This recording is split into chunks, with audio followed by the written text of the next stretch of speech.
Chapter 5. I glanced at my watch.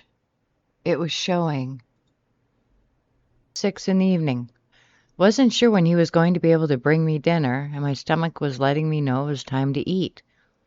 Grabbing my phone, I quickly texted Tom. "Hi, just wondering around what time you'll be able to bring dinner." I hit the send button and put the phone down. I got up and walked over to the fireplace, adding another log to the fire. Today was the perfect rest day. I took a few naps and did laundry, cleaned up a bit, and hung up some of the decorations. With Halloween on Saturday, I was going to have to find some time to do my work to honor my ancestors. I heard my phone go off. Grabbing it, I opened the text. "Hi. Unfortunately, I have to go out on the call. Rain check for dinner and stay warm. We'll text you once I'm done." "Be safe," I texted back and tossed my phone onto the couch. Going into the kitchen, I had to figure something out now for dinner. After dinner, I took a nice hot bath. Putting on my PJs, I snuggled into bed, turning on the horror movie channel. My alarm went off. I hit the off button and laid there for a moment. I could smell my coffee, which was what got me out of bed. Sitting at the table, sipping my coffee, I turned on my phone, and there was 2 missed texts.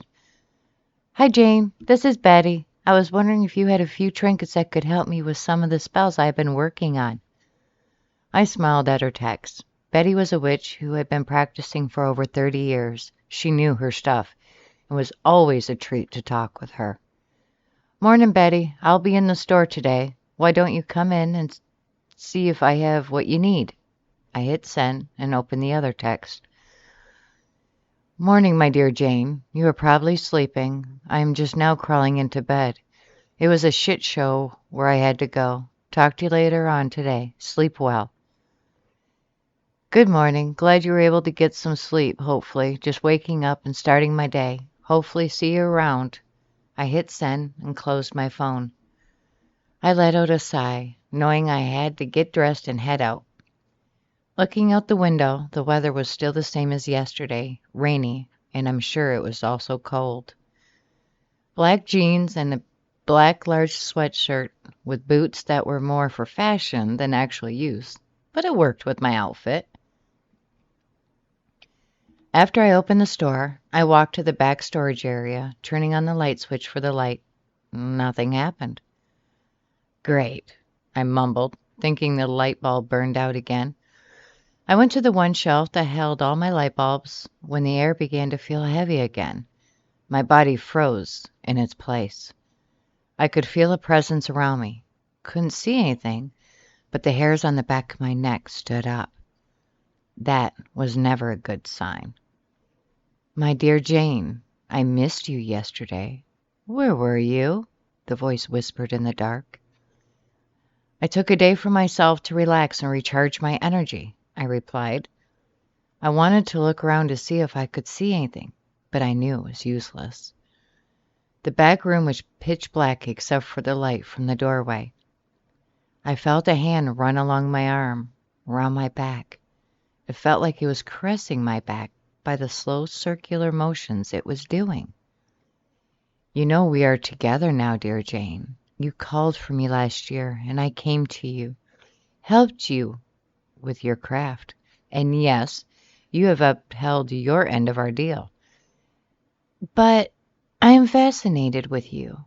As you have seen, I gave you my seal upon your arm." The voice whispered right next to my ear. "I did see that," I said, as I could feel the breath on my neck.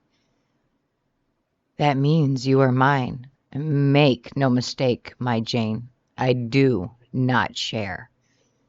Since it is close to Halloween, I will be coming to visit you one of these nights," he said as I felt his hand trace my jawline. I closed my eyes and tried to even out my breathing. I knew what I called in last year, but I didn't think it would stay around after our deal was completed. "Open your eyes, my dear," he said. I could feel it was in front of me. I opened my eyes, and there stood a figure over 7 feet tall, I couldn't make out much detail since it was surrounded in darkness, except for the eyes were yellow, and where the pupils would be black, these ones were red. I felt his hand tilt my face up to look at it, and it lowered its head to mine. "You are mine," it whispered as it placed its face into my neck and inhaled my scent. I took a shaky breath in, and within a second it was gone. I glanced around. There was nothing there. The light automatically turned on. I rushed out of the back room and right into the bathroom. I leaned over the sink, not sure if I was going to get sick, but I had to control my breathing. I looked in the mirror and made sure my makeup, what little bit I had on, was fine. I wiped away a few tears that were threatening to overflow. My arm hurt. I took off part of my sweater and noticed under the first sigil there was another that was attached to it. He branded me again when he touched me. He was letting me know that no matter what, it could do as it pleased. I was regretting calling this thing forth last year. I just had to make sure that Tom didn't see my markings, and if he did, I had to think of something. The rest of the day flew by. Betty came in, and we went around looking for what she needed, except she said one thing that set my nerves on overdrive. "Be careful, Jane. He is powerful, and since he has marked you as his, tread carefully with him. You cannot undo what is now done, my dear girl," was all Betty said before she left my store. I ran my hand over the spot where he marked me almost a year ago. To anyone else, they couldn't see anything, but to me, the marks glowed in the darkness. It was his mark that called to him. Now I knew why he did what he did after we agreed to the deal. I was going to have to talk with Betty some more, now that my deal with the darkness was complete, and she said I couldn't undo what had been done. But there had to be some way to send him back. Was there a way? Chapter 6. I went around and dusted a bit, adding a few more things to the shelves. I was about to close up when Marcella walked into my store. "We need to talk, Jane," she said with a snotty tone to her voice. "What about, Marcella?" I asked as I made my way to the counter. "I want that book you have," she said, looking at me. She was a woman who was probably in her mid-50s. She was somewhere around 5'4". I was just an inch taller than her. And she always had a nasty attitude towards me for some reason that I just couldn't figure out why. "Marcella, that book is extremely powerful. You do not have enough experience to be wielding the spells that are in it," I said. And that was the truth. She hasn't spent years honing her craft. She expected everyone to give her their knowledge and what they use, while she sat around doing nothing. "That doesn't matter. You have it, I want it, and will pay you for it," she said with a hint of anger in her tone. "I have it, but it's not for sale. I have decided it will stay with me," I said in a final tone. "You, little Jane Wolfe, who has been bullied her whole life and thinks that because you were born with gifts that you should hold on to the Book of Demons?" she laughed. "At least I have the knowledge to wield the power it takes," I said. I was tired of people thinking they could treat me like dirt in this town. Marcella walked up to the counter to where I was at and pointed a finger at me. "Listen, I want the book and I will get it. Mark my words," she yelled at me. The light started to flicker as the air started to grow heavy. Marcella's eyes grew wide when she looked at me. You summoned a demon?" she asked, looking around. "I don't know what you're talking about. Now, if there is anything else I can help you with?" I asked, making sure my face remained blank. She started to back up as her eyes were darting everywhere. "You are cursed. I can see it behind you, as is protecting you," she almost screamed as she ran out of the store. I blew out a breath. That woman was going to give me a full set of gray hairs if she kept it up. I could feel his hands on my shoulders, and for a split second I leaned back, closing my eyes. His hands roamed down my arms and wrapped them around me. "She is right, you know. I am, and always will protect what is mine," he whispered in my ear. My body shuddered and my eyes flew open just as the temperature returned to normal. I wanted to go home and soak in the tub. I needed to cast a spell to hide the Book of Demons. There was no way I could let anyone get their hands on it. It had been in my family for over a few hundred years, being passed down from mother to daughter. We were the keepers of it. No one knew how much power my family lines held. I was still developing some of my gifts. I was never told to read from the book. I realized a little bit late why I now had a demon who thinks I was his. "Never read from the book, Jane. You invoke the wrong demon. It could want you for itself. Our blood is strong, and our ancestors had relations with the demon. It is why we have the book. It was a wedding gift," my grandmother told me one day. She was the one who raised me from the time I was 6 years old.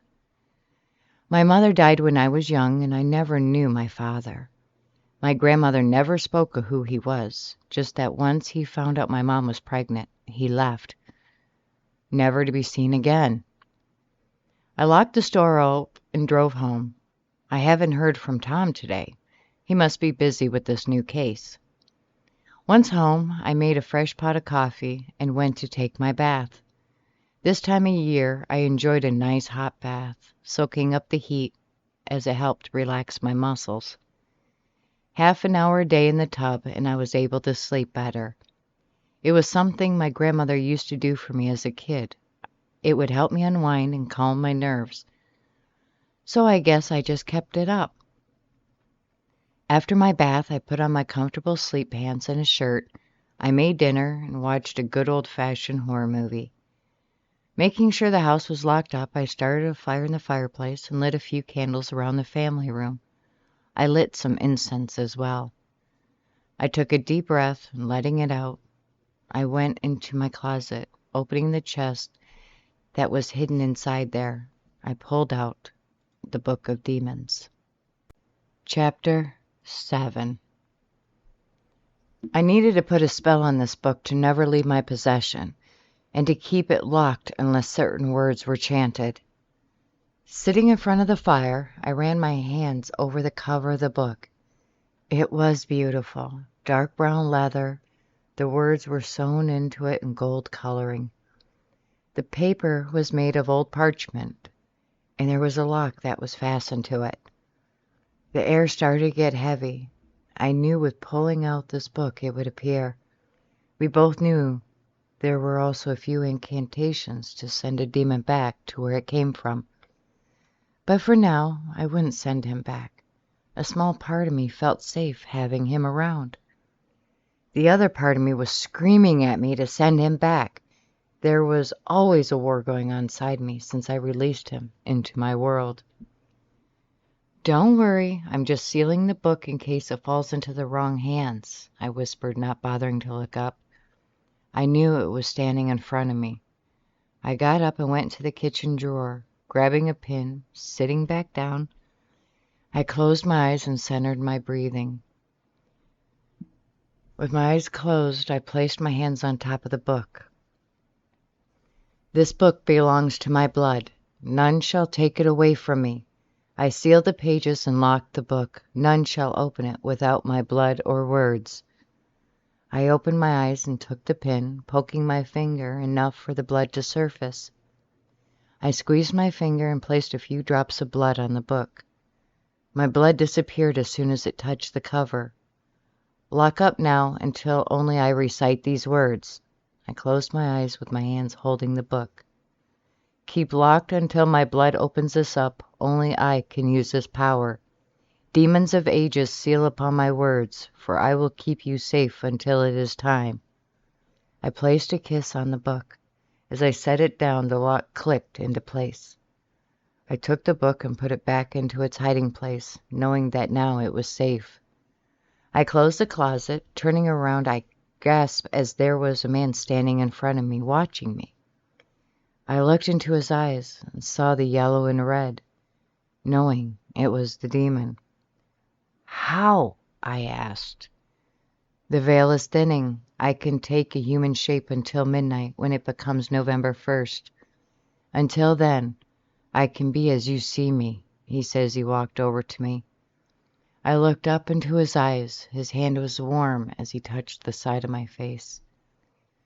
"So beautiful," he whispered as I closed my eyes against his hand. All caution went out the window as he touched me. My grandmother warned me of the demon of darkness. If he finds a woman that he wants, he will seduce her, make her fall in love with him. He wasn't a demon to be messed with. He bent down and placed a soft kiss on my neck, where a year ago he marked me. "You feel different when I'm in human form. Your scent is much stronger." I could feel the warmth of his breath on my neck as he spoke those words. My body was heating up with him close to me. All thoughts were non-existent at this point. My skin became alive when he placed his kisses on me, along my neck up to my jawline. I let out a soft moan as his lips trailed up until they were on my lips. He kissed me, soft and gentle at first, and within a moment it was forceful and demanding. It created a tidal wave of emotions coursing through my body. I gave in and kissed him back, and as soon as I did, that humming noise was off in the distance. He broke our kiss when there was a knock at the front door. "We will finish this soon," he whispered as he disappeared. I opened my eyes and looked around. The room was empty. I would have thought I dreamt it, except my lips and body still hummed with excitement and the need for pleasure. I collected myself and went to the door. Tom was standing on the other side, smiling down at me. "Hi," I said. "Hi," Tom said with a warm smile. I moved out of the way so he could come inside. "I hope this isn't too late to stop by," he said as he stood there. "Not at all. I was just enjoying a fire. Would you like something to drink?" I asked as I went into the kitchen. "A nice hot cup of coffee would be great," he said as he sat down at the kitchen table. I poured him and myself a cup of coffee. Handing it to him, I sat down and took a sip. "How long can you stay?" "Just for a bit. Still working, but I wanted to check on you since I wasn't able to text you today. I have been missing you," he confessed. That brought a smile to my lips. "I missed hearing from you, too," I said, smiling at him. "I saw Marcella coming into the store today. How did that go?" he asked with a smirk as he went to take a sip of his coffee. Everyone in town knew that Marcella and I didn't get along. "Same as always," she demanded. I said no. She yelled at me and then ran out of the store, I said with a slight chuckle. "She has been spreading gossip around town that you are cursed and have a demon as a bodyguard," he said, shaking his head. "Typical of her," I said, taking a sip of my coffee. Thankfully, most people don't listen to her, even if this time she was telling the truth. Every word out of her mouth in the past had been a lie. "Well, I should get going. Has been something these past few days. Finding a couple bodies down on the outskirts of town has us baffled," Tom said, standing up. "Tom, please be careful," I said as I stood there in front of him. "My sweet Jane, I will," he said as his finger grazed my jawline. He bent down and kissed me tenderly at first. I responded to his kiss. He pulled me against him as his kiss deepened. I let out a soft moan against his lips. He pulled back a little, but leaned his forehead against mine. "One of these nights, I would like to see where this leads," he said with a sigh. "I would like to find out for myself," I said as I kissed him lightly. I let out a grunt as he pushed himself back. After he left, I leaned my back against the door. "This is not good on my body," I sighed as my inner core pulsated with wanting release. Chapter 8. Sitting at my desk, I couldn't stop thinking about last night with the demon who now has a human body. That one I still had a hard time wrapping my brain around. Plus, what was I thinking about letting him kiss me? I really need to get out and have some fun with Tom, I thought. That put a smile on my face. I loved how I felt with him and how he checks on me during his shift. I hoped that was heading in the right direction. I heard the door chime. I looked at the camera and saw it was Marcella again. Shit, I wasn't in the mood to deal with her again. I got up and walked out of my office towards her. She was standing there with her hands on her hips. "How can I help you, Marcella?" I asked with a fake smile plastered on my face. "I want that book," she said. "Not happening, so stop asking for the book. It is not for sale," I said with a sigh to my tone. I was starting to get irritated with this woman. "Why not?" "Because I changed my mind. It stays in my family," I said, walking behind the counter. "How much?" she asked, pulling out her checkbook. "As I said, it is not for sale. Get that through your head, Marcella," I said with a bit of a tone to my voice. Before she could reply, the door chimed and in walked a man who looked familiar, but couldn't place until he looked at me. I saw his eyes change colors quickly. I took a sharp inhale, but made sure my face was neutral. "How can I help you?" I asked the man. "Just wanted to look around, see what you have to offer," he said in a thick accent. My heart skipped a beat when he spoke. Marcella turned and looked at him. She plastered a smile on her face. "I just love your accent. Where are you from?" she asked as I rolled my eyes. This was going to be interesting. He turned and looked at Marcella up and down, and he turned his back to her.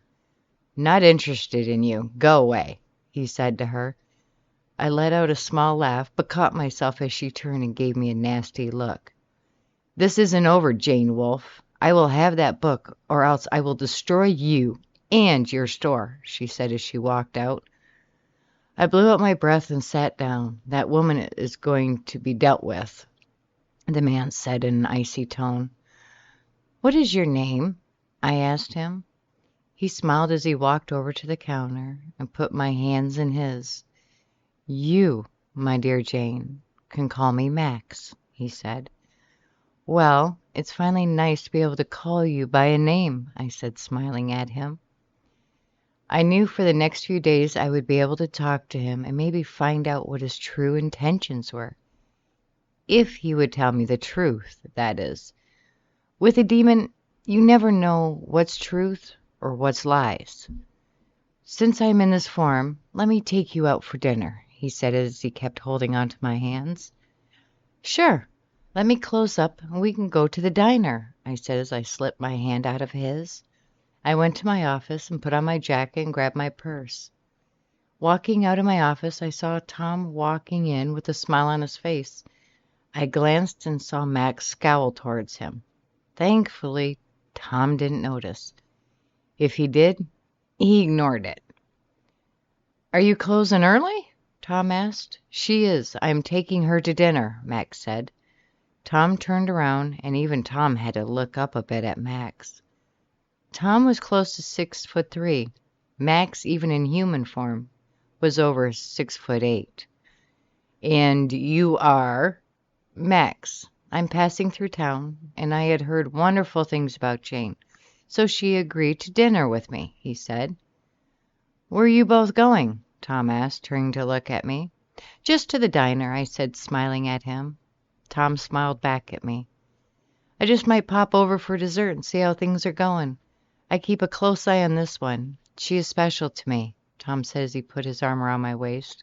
"I bet she is," Max said with an unamused look on his face. "Oh, before I head back out, Jane, you need to talk with Marcella. She is going around telling everyone you are ripping people off," Tom said. "I am so sick of that woman. Just because I won't sell her my family book, she is out to get me," I grumbled. "Not for long," Max said quietly. Tom turned to look at him. "Sorry?" Tom said. "Are we ready to go?" Max asked me. I will think about it. I'm just tired of dealing with her, I said and gave Tom a quick kiss on the cheek. All three of us walked out the store after I locked the store. Max and I went to dinner while Tom took off on another call. Sitting in the diner, I could tell Max didn't really want to be here. I could see the way he looked at me. But I was hungry, and right now being seen out in public was helpful to dispel any rumors that Marcella was spewing about me. Chapter 9. After dinner, I drove home with Max. He insisted while he was in this form he was staying with me, but wouldn't be around if Tom showed up. Once inside, I went to turn on my tea kettle.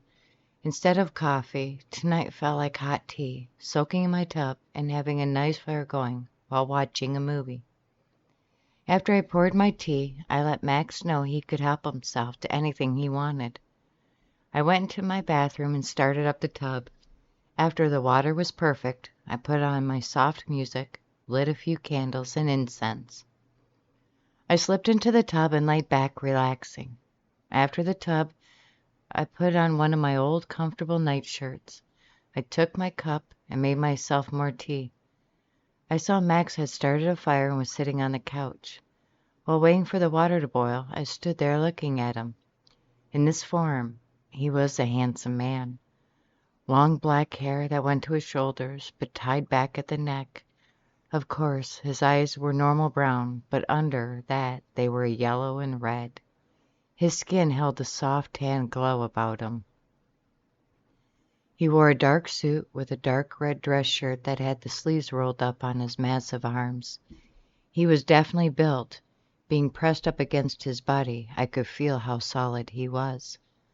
Once I made my tea, I went and sat down next to him on the couch. "Thank you for starting the fire," I said. "You are welcome. You know, Jane, this is very different from what I'm used to. Something about you has changed me. I take what I want and don't bother with anything else. But with you, I care about what you want and how you feel," he said. I could see the confusion on his face. I could only imagine a demon of darkness actually being kind of human. That went against every fiber of his being. "Don't worry, your secret's safe with me," I said as my hand went on his arm. He turned and looked at me. I had a smile on my face. But on his face, he was serious, and there was something else, but I couldn't place it. He didn't say a word, but took my tea and placed it on the coffee table. He leaned in, and with his hands on the sides of my face, ever so gently, he kissed me. I kissed him back. I knew this wasn't going to last. It was more of a want right now kind of thing. I was shutting off my brain and just going with it. Our kiss deepened. I pulled back a bit. While we were looking at each other, I climbed onto his lap, having him lean back against the couch. I kissed him with so much passion, wanting what he was offering at that moment. His hands were all over my back. He took off my nightshirt and caressed my breast. I moaned against his mouth, feeling the effect I had on him. He picked me up and carried me to the bedroom, where he laid me down, and he took off his clothes. Standing before me, I wasn't sure if he would fit. But I wasn't going to let that stop me from enjoying myself. The past few years I had been celibate. It was time I enjoyed myself. Laying against his chest, I was exhausted, but at the same time I felt energized. I turned my head and looked over at Max. He was laying there with his red and yellow eyes. "How often do I get you like this?" I asked. "Only for 3 days every year," he said quietly. "The rest of the time, are you in your other form?" I asked. "Yes, unless I find a body I can inhabit for your lifespan," he said. I leaned up and kissed him again. I didn't want to think right now. I just wanted to feel. The rest of the night we had sex in every room of the house. He marked me a few more times, which I didn't mind since no one could see the marks, except for Max and myself. I woke up the next morning and saw Max was gone, but there was a note on his side of the bed. My sweet Jane, I needed to do some things this morning. I know you are going out tonight with Tom, but I shall see you at the festival. I left an outfit for you to wear for me. Your Darkness. I smiled at how he signed the note. I got up and took a shower. My poor body was sore, but I was happy and finally content. I stripped the bed and washed the bedding, making sure to put new sheets and pillowcases on. I was dressed and heading out to the store for a few hours before going home and getting ready for my date with Tom. Sitting at the counter, a delivery man walked in, and I signed for a massive bouquet of flowers. I read the note. Jane, thank you for a wonderful evening. You are truly a remarkable woman, and one I look forward to getting to know. Max. There were over 3 dozen roses that were black, red, and beautifully mixed red and white ones. I placed them on the one part of the counter that was closest to the wall so they wouldn't get knocked over. Wow, those are some roses, Tom said as he walked in. They are beautiful. They're from Max, I said as I stood up and walked around the corner. Tom saw the note and read it. He put it back and wrapped his arms around me, pulling me into him and kissing me. Now that is definitely a good way to say hi, I said, kissing him back. I'm looking forward to our date tonight. Finally going to be able to spend time with you, Tom said between kisses. What time are you picking me up again? I asked. I'll be there at 7, my dear lady, then off for a night of fun and spooky adventures, he said with a laugh. He kissed me once more before he left. I sighed, watching him walk down the street. That man was good for my soul. I closed up as soon as the clock was at 2. That gave me 5 hours to rush home, hop in the shower, and snack on some food while I do my makeup and hair. For once he was going to see another side of me. He was finally going to see the sexy Jane. I smirked at what I just thought about and locked up for the night. I drove home, and when I walked in, Max was sitting there on the couch. Holy hell, Max, I said with my hand over my heart. He smirked and stood up. I'm leaving, but I just wanted to see you when you walked in the door, he said as he walked over and wrapped his arms around me, pulling me to him and kissing me with so much passion I melted against him. See you tonight, he said as he nipped my neck and then walked out the door, shutting it behind him. I hurried up with the shower, and once out, I remembered the outfit Max wanted me to wear. I went to my closet and gasped. I pulled out the outfit and hung it up on the back of my door. Standing there, I had to smile. It was definitely a sexy outfit. I grabbed a sandwich and a pop. I ate while watching a movie and relaxed. I still had a few hours and needed my nerves to relax before I put on that amazing outfit. I just hope it fit me, I thought, as I went to do my makeup and hair. Chapter 10. Standing in front of the mirror, I couldn't believe I was actually wearing a black and gold corset, black leather pants that were skin tight, yet I could move comfortably in them. Heeled boots that went to my knees. Thankfully, there was a leather jacket that went with this outfit. I had to laugh.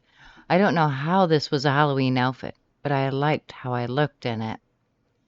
This was definitely out of my comfort zone, but it had a badass feel to it, that I could do anything while wearing it. Maybe it was why Max wanted me to wear it, but I doubt that one. I heard a knock at the front door. Taking a breath, I steadied myself when I went to answer it, hoping Tom wasn't going to laugh when he saw me. Opening the door, I smiled when Tom was on the other side. His mouth dropped open when he saw me. What do you think? I asked. You look hot as hell, Jane, Tom said as he walked into the house. You really think so? I don't know if I want you going out like this, he said as he touched the corset, then the pants. One day a year, you can deal with it, I said with a wink and went to get my purse. "You are definitely going to be the hottest witch there," he said as we walked out of the house. I laughed at his comment. Once we arrived at the festival, I had to stop and take it all in. There were tents that had games and a couple of different food tents. There was an area where they had created a dance floor with a live band that was warming up. Lights were strung everywhere, as with different decorations. Everyone that showed up was wearing costumes or just painted their face while wearing regular clothes. Earlier in the day, they had events for the kids. Tonight was just for the adults, which made it nice. "Are you ready?" Tom asked as he came around my side of the door. "I am," I said, smiling at him. I took his hand as we walked past the main entrance. There were some people who stopped what they were doing and watched us. "Why are people looking at us?" I asked in a whisper. "Two people who never venture out are together and holding hands. Plus, they've never seen you looking so damn sexy," he said with a tiny growl in my ear. I had a chuckle at that remark. "What would you like to do first?" Tom asked. "How about a few games?" I said, looking at the game tent. They had about 12 tents set up with various games. "Okay," he said as we walked over to the darts and balloons. After a few times, he won me a stuffed animal that I wanted.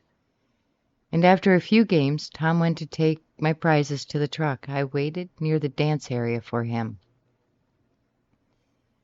"Jane Wolfe, is that you?"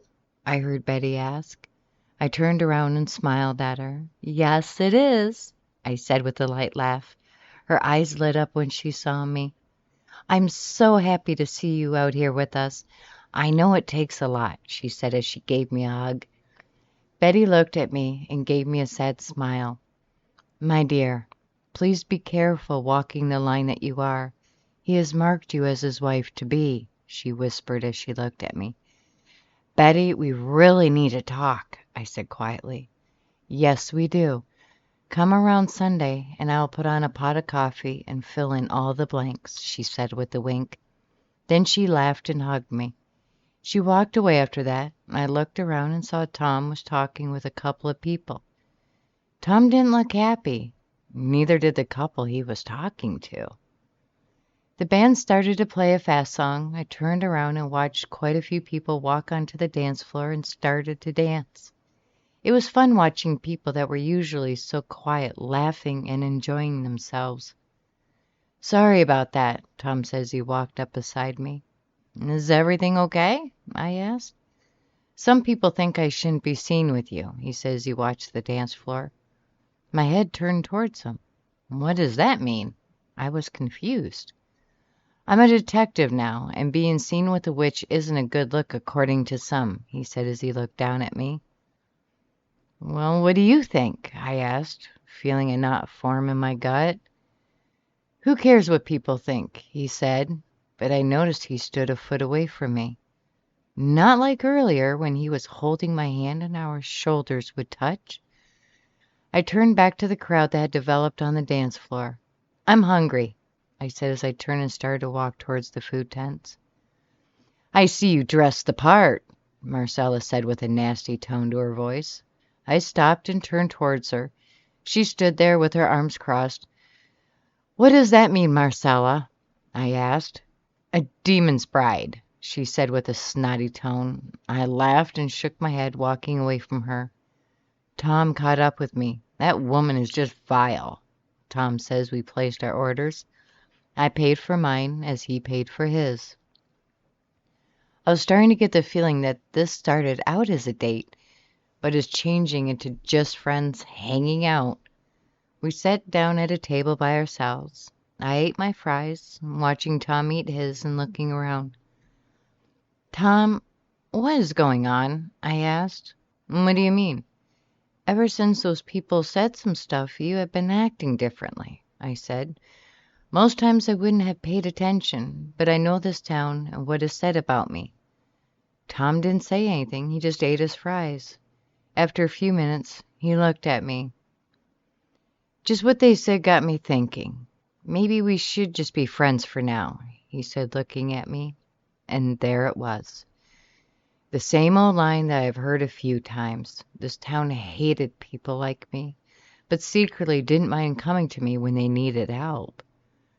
I was hoping you were different, Tom, but I guess even a witch can be wrong, I said, standing up. I grabbed my stuff and threw it away. I went to a section of the festival that was in a quieter area. I found a spot to sit and still listen to the music. Closing my eyes, I realized that nothing was ever going to change with this town. Marcella was busy yapping to anyone that would listen about how much of a bad person I was. Tom was listening to the townsfolk that had been being seen with the witch was a bad thing, which started out as a great night, was now a shit night. I just wanted to go home, cuddle under the blankets, and forget all about tonight. My dear Jane, I opened my eyes and saw Max standing there in front of me. He was dressed in black jeans, black dress shirt that had the sleeves rolled up, showing off his massive arms, a gold belt that seemed to move like a snake around his solid waist. Hi, Max, I said. He sat down next to me to where our shoulders were touching. Why do you look sad? He asked, scanning the area. I just found out that Tom cares too much about what the population thinks, and he decided that we're better off just friends, I said with a sigh. Max was looking around and saw Tom talking and laughing with a group of others. I wouldn't worry about him. He's about to have his hands full, Max whispered as he nipped my ear. I smirked at that statement. Max stood up and offered me his hand. Looking up into his eyes, I placed my hand in his. We walked to the dance floor, and as a slow song played, he pulled me gently against his body. I closed my eyes as my body moved with his to the beat of the song. I could hear people whispering, but right now, I didn't care. I knew I was safe in his arms. After a couple of songs, we went to get something to drink. I saw Betty watching us. She smiled when she noticed me, and I smiled back. Then there was Marcella yapping Tom's ear off. He didn't look too happy to be standing there, but his face changed when he saw Max's hand on the small of my back. I rolled my eyes, knowing he was the one that could be next to me, but he was too worried about what people thought. We got some cotton candy and walked around a little bit more. I'm ready to go home, I said, looking up at Max. He nodded, and we went to leave. Jane, I would like to talk to you, Tom said as he stood in front of me. I looked up at him. I'm going home, Tom. Enjoy being around people that matter more than me, I said, and walked past him. Jane, he said. I kept walking, feeling Max's hand gently rub my lower back. I didn't drive, so I stopped and looked around. There was a sleek black sports car sitting in the parking lot, and walked towards it. How did you get a car? I asked. Do you really want to know? He asked as he opened the door for me. Nope, I said as I got into the car. After he shut the door, I could see Tom walking towards us. I didn't want to know how Max got this car. Most times, you didn't want to know how a demon got things. Chapter 11. Before I got out of the car, Max turned and looked at me. I need to take care of some things, but I'll be over later tonight, he said as he traced a finger along my jawline. Okay, was all I said as I got out of the car. Once inside, I heard his car drive away. This was such a shitty night. I stripped off my clothes and tossed them onto the couch. I didn't care that I was naked at the moment. I went and took a hot shower. After the shower, I wanted to be comfortable, so I put on a pair of sweatpants and an oversized shirt, started a fire, and went to make myself some hot chocolate. I poured myself a cup and added a few marshmallows. Walking to the couch, I stood there looking at the clothes. They were sexy, so after I set my cup down, I took them into my bedroom and hung them up, stashing them in the back of my closet for another time, maybe. Settling on the couch, I turned on a horror movie channel and wrapped a blanket around me. I just wanted to forget about tonight with Tom. For once I thought I had found a decent guy, but it turns out he is just like the rest, and that broke my heart. Maybe I was destined to be alone, except for 3 times a year. Payback for messing around with a book that I was told my whole life to never mess with. It's what I get for not listening. I blew on my hot chocolate, sipping it slightly, and didn't want to get my tongue burned. I was halfway through my movie when I heard a knock at the door. I glanced at my watch, and it was 10 at night. I got up and answered the door. There stood Tom with an armful of stuffed animals. "Hi," I said. "Hi, I wanted to bring these and hoping we could talk for a bit," he asked. I let out a sigh and moved out of the way so he could come inside. I shut the door, went and sat back on the couch. Tom followed me in and looked around. "No one is here, Tom. You can put those on my bed," I said, not looking at him. I glanced as he turned around and walked into my bedroom. He came back out and sat down next to me. Before he could open his mouth, I turned towards him. "What you did tonight was a really shitty move, Tom. I liked you and thought we were a good match. I thought you were different than the rest of this stupid town," I said with a bit of anger to my tone.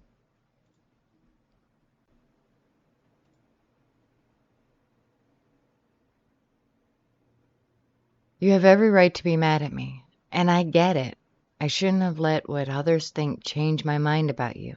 I do like you, Jane, and I want a relationship with you," he said. I blinked a few times. I wasn't sure I heard him right. "What does that mean, Tom?" "It means to hell with this town. I want to date you, Jane. I want to feel you next to me, to kiss those sweet lips," he said, reaching for my hand. "Don't play games with me, Tom," I said, looking at him. "I'm not, Jane. I want us to be us," he said. I could see the honesty in his eyes, and I could hear it in his voice. "This is your only chance," I said. With those words spoken, he leaned over and kissed me. It wasn't a soft, gentle kiss either. It was one of desire and passion. I wrapped my arms around him as he laid me down on the couch and laid on top of me. Our kissing became fevered, hands roaming all over each other. He stood up, held out his hand. We walked into my bedroom, where we spent the next few hours exploring each other in every possible way. Laying in his arms, I looked up at him. "So, I guess this means we're dating now?" I asked. I just had to make sure. "Yes, Jane, we are dating," he said with a smile as he moved his head closer to mine. Kissing me tenderly, I let out a soft moan as his hands found my breast. That ignited a fire between us again. I heard my alarm going off. I glanced at the clock and saw it was 7 in the morning. With a groan, I rolled over and saw the other side of the bed empty. There was no note either. I got up, wrapped my robe around me, walking into the kitchen. Tom wasn't there either. No note, no nothing. I went to the front window and looked out. His car was gone as well. "Nice," I said as I went to start up the coffee pot. After my shower, my bed was stripped and I put on clean sheets and pillowcases. I heard my coffee pot beeping, letting me know it was ready. After I poured a cup of coffee, I grabbed my phone and turned it on. Tom texted me one picture with no words to it. I opened the text and saw the picture. It was Max in bed with me as I was sleeping in his arms. Now I was confused. "What is this?" I texted him. "You tell me. I came over last night to talk to you. The door was unlocked, so I came in and saw you were naked in bed with that man." "No, you were in bed with me last night, Tom. We talked, and you agreed that we were dating," I replied. "Jane, we never agreed to date last night," he sent back. My heart started to race as my mind was searching for all possibilities. Then it hit me. Max disguised himself as Tom, and I spent the night with him instead of Tom. "Jane?" I'm so confused right now, I replied and turned off my phone. As I sat there drinking my coffee, I heard my front door open and close. I could feel the hairs on the back of my neck stand up as the air got heavy. Why, Max? You were upset, and I couldn't help myself. I needed you last night. We are meant to be together, Jane. You are my other half, he said as he stood behind me. I closed my eyes. I leaned my head back against his body. His hands went to my shoulders, rubbing them. So I spent the night last night making love to you instead of Tom, I said out loud. I didn't need him to answer me. I just needed to say it out loud for myself. On our night, he whispered as his hand went to my stomach and rubbed it slightly. What are you doing? I asked. Hoping that after last night my seed will take root inside of you and you will birth me an heir, he says. He kissed and nipped my neck. I let out a moan as he did that. He knew my weakness when it came to getting me in the mood. You are destined for great things, my sweet witch. We need to leave this small town and find a place just for us, he said as his hands roamed my body. At this point, that idea sounded tempting. I looked up into his red and yellow eyes. Screw it, I thought. I got up and took his hand, leading him to the bedroom where we spent the morning having the best sex possible.